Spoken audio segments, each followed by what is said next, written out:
नमस्कार दोस्तों, आपका स्वागत है हमारे स्टोरी पॉडकास्ट में। चलिए शुरू करते हैं कहानी। गबन भाग 48। लेखक मुंशी प्रेमचंद। दारोगा को भला कहाँ चैन।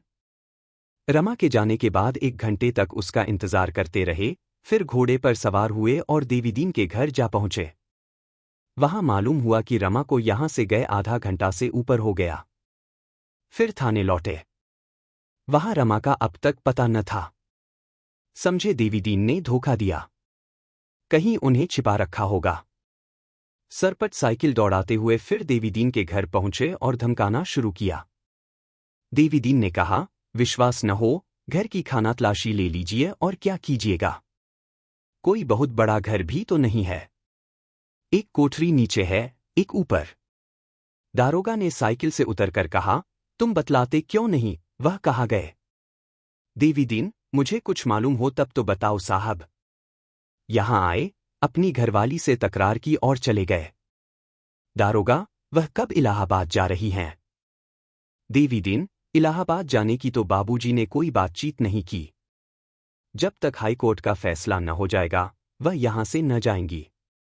दारोगा, मुझे तुम्हारी बातों का यकीन नहीं आता। यह कहते हुए दारोगा नीचे की कोठरी में घुस गए और हर एक चीज को गौर से देखा। फिर ऊपर चढ़ गए। वहां 3 औरतों को देखकर चौंके। जोहरा को शरारत सूझी तो उसने लंबा सा घूंघट निकाल लिया और अपने हाथ साड़ी में छिपा लिए। दारोगाजी को शक हुआ, शायद हजरत यह भेस बदले तो नहीं बैठे हैं। देवीदीन से पूछा, यह तीसरी औरत कौन है। देवीदीन ने कहा, मैं नहीं जानता। कभी कभी बहू से मिलने आ जाती है। दारोगा, मुझी से उड़ते हो बच्चा। साड़ी पहनाकर मुलजिम को छिपाना चाहते हो। इनमें कौन जालपा देवी हैं, उनसे कह दो नीचे चली जाए। दूसरी औरत को यहीं रहने दो। जालपा हट गई तो दारोगाजी ने जोहरा के पास जाकर कहा, क्यों हजरत, मुझसे यह चालें। क्या कहकर वहां से आए थे और यहां आकर मजे में आ गए। सारा गुस्सा हवा हो गया। अब यह भेस उतारिए और मेरे साथ चलिए, देर हो रही है। यह कहकर उन्होंने जोहरा का घूंघट उठा दिया। जोहरा ने ठहाका मारा।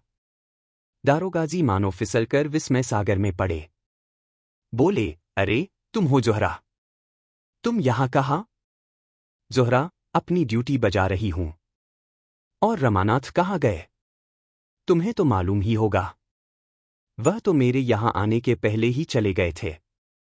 फिर मैं यहीं बैठ गई और जालपा देवी से बात करने लगी। अच्छा, जरा मेरे साथ आओ। उनका पता लगाना है। जोहरा ने बनावटी कौतूहल से कहा, क्या अभी तक बंगले पर नहीं पहुंचे। ना, न जाने कहाँ रह गए। रास्ते में दारोगा ने पूछा, जालपा कब तक यहां से जाएगी। जोहरा, मैंने खूब पट्टी पढ़ाई है। उसके जाने की अब जरूरत नहीं है। शायद रास्ते पर आ जाए। रमानाथ ने बुरी तरह डांटा है। उनकी धमकियों से डर गई है। दारोगा, तुम्हें यकीन है कि अब यह कोई शरारत न करेगी। जोहरा, हाँ, मेरा तो यही ख्याल है। दारोगा, तो फिर यह कहा गया। जोहरा, कह नहीं सकती। दारोगा, मुझे इसकी रिपोर्ट करनी होगी। इंस्पेक्टर साहब और डिप्टी साहब को इत्तिला देना जरूरी है। ज्यादा पी तो नहीं गया था। जोहरा, पिए हुए तो थे। दारोगा, तो कहीं गिर पड़ा होगा। इसने बहुत दिक किया। तो मैं जरा उधर जाता हूं। तुम्हें पहुंचा दूं तुम्हारे घर तक। जोहरा, बड़ी इनायत होगी। दारोगा ने जोहरा को मोटरसाइकिल पर बिठा लिया और उसको जरा देर में घर के दरवाजे पर उतार दिया, मगर इतनी देर में मन चंचल हो गया। बोले, अब तो जाने का जी नहीं चाहता। जोहरा, चलो आज कुछ गपशप हो। बहुत दिन हुए, तुम्हारी करम की निगाह नहीं हुई। जोहरा ने जीने के ऊपर एक कदम रखकर कहा, जाकर पहले इंस्पेक्टर साहब से इत्तिला तो कीजिए। यह गपशप का मौका नहीं है। दारोगा ने मोटरसाइकिल से उतरकर कहा, नहीं, अब न जाऊंगा। जोहरा, सुबह देखी जाएगी। मैं भी आता हूं। जोहरा, आप मानते नहीं हैं।